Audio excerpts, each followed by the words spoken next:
Epifania Sienanisa, Angkatan 2023, Fakultas Ilmu Kesehatan Prodi Keperawatan Unika Santo Paulus Ruteng.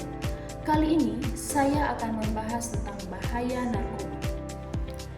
Saat ini, bahaya dan dampak narkoba atau narkotika dan obat-obatan pada kehidupan dan kesehatan pecandu dan keluarganya semakin meresahkan. Mungkin masih banyak orang-orang yang bertanya mengenai apa itu narkoba.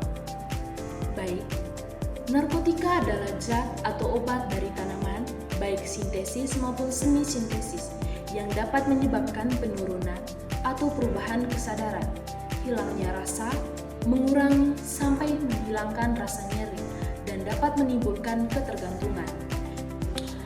Penggunaan narkoba bukan hanya terjadi pada orang dewasa, tapi remaja dan anak-anak. Mereka awalnya hanya penasaran dengan rasanya, terus ikut-ikutan mencoba, dan saat sudah merasakan nikmatnya mengkonsumsinya, akhirnya jadi ketergantungan menggunakan narkoba. Banyak pengguna obat-obatan ini yang awalnya tergoda merasakan kesenangan sesaat atau sebagai pelarian dari masalah yang dihadapi. Padahal, efek narkoba dapat merusak kesehatan secara fisik dan kejiwaan. Masa remaja adalah masa pencarian jati diri seseorang. Pada masa ini, anak memiliki emosi yang tidak stabil. Baik, yang berikut ada jenis-jenis narkoba. Yang pertama itu ada jenis narkotika golongan 1. Narkotika golongan 1 seperti ganja, opium, dan tanaman koka sangat berbahaya jika dikonsumsi karena berisiko tinggi menimbulkan efek kecanduan. Yang berikut narkotika golongan 2. Sementara narkotika golongan 2 bisa dimanfaatkan untuk pengobatan asalkan sesuai dengan resep dokter. Jenis dari golongan ini kurang lebih ada 85 jenis, beberapa diantaranya seperti morfin, alfa-prodina, dan lain-lain. Golongan 2 juga berpotensi tinggi menimbulkan ketergantungan. Yang berikut, narkotika golongan 3. Narkotika golongan 3 memiliki resiko ketergantungan yang cukup ringan dan banyak dimanfaatkan untuk pengobatan serta terapi. Baik, ada juga narkotika jenis sintesis. Jenis yang satu ini didapatkan dari proses pengelolaan yang rumit. Golongan ini sering dimanfaatkan untuk keperluan pengobatan dan juga penelitian. Contoh dari narkotika yang bersifat sintetis seperti amfetamin, metadon, dexamfetamin, dan sebagainya. Yang kedua itu ada narkotika jenis semi-sintesis. Pengelolaan menggunakan bahaya utama berupa narkotika alami yang kemudian diisolasi dengan cara diekstraksi atau memakai proses lainnya. Contohnya adalah morfin, heroin, kodein, dan lain-lain. Narkotika jenis alami, ganja dan koka menjadi contoh dari narkotika yang bersifat alami dan berlangsung bisa digunakan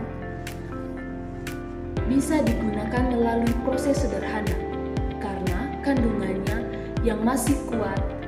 Zat tersebut tidak diperbolehkan untuk dijadikan obat.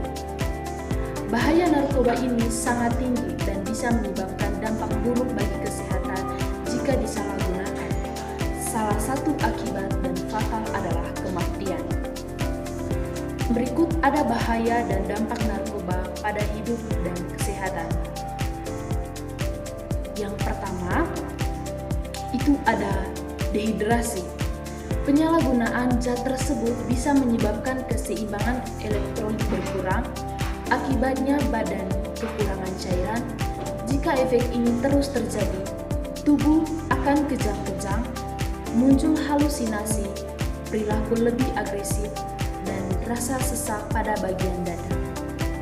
Jangka panjang dari dampak dehidrasi ini dapat menyebabkan kerusakan pada otak.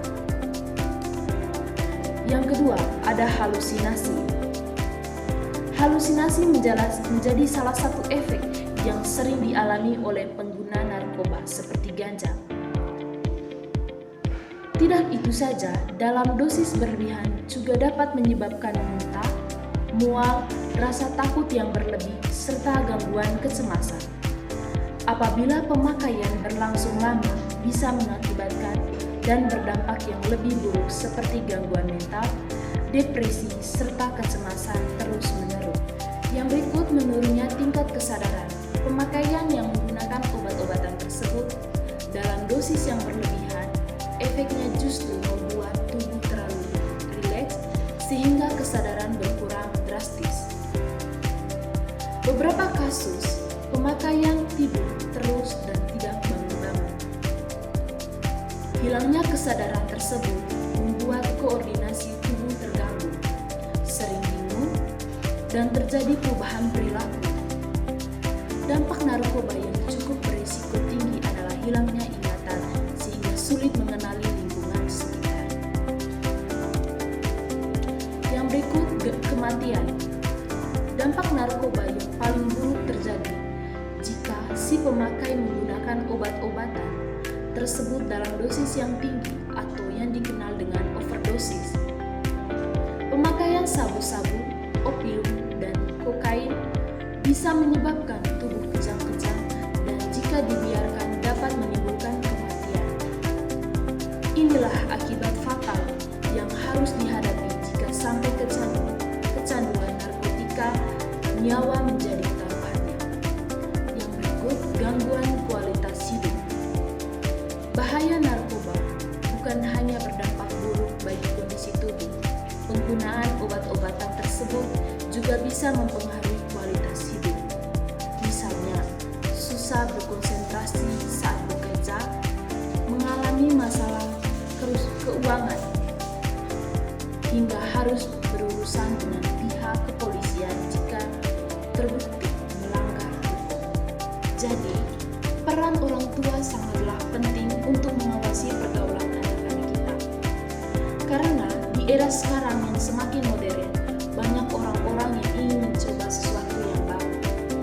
Orang tua mengarahkan dan membimbing anak-anaknya agar terbentuk karakter yang kritis dan cerdas. Pemberian kebebasan yang bertanggung jawab sangat penting khususnya anak yang memasuki masa remaja. Belajar tentang kemandirian dan kejujuran sangat perlu untuk mendasari kehidupan ke depannya. Perlu kamu ingat juga, seorang bisa terkena sanksi hukum jika melakukan penyalahgunaan narkoba. Karena itu, pastikan kita tidak ada kerabat, keluarga, atau bahkan diri kamu sendiri yang menyalahgunakan obat terlarang.